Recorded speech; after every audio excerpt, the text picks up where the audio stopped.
Na-verify na ba, Commissioner Epresa, yung claim din ng military na armado itong mga napatay na sibilyana kasama na itong si Alaysa Alano? Opo, yun po yung based po doon sa report nila na armed nga po talaga ito and noong nandun po mismo sa kanilang mga bodies, kumbaga kung nung napatay po sila ay talaga may mga armas po silang bit-bit pa. So, isa rin po ito sa tinitingnan din namin.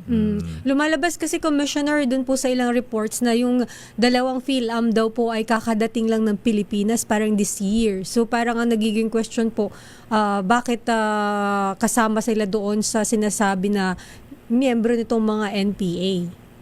Opo, tama po yun. Ang aming monitoring is dumating po sila ng mga last week ng March dito po sa Pilipinas at agad po sila pumunta doon sa Negros region para nga daw po doon sa community work na isasagawa nila sa area. So kailangan i-double check talaga yung impormasyon.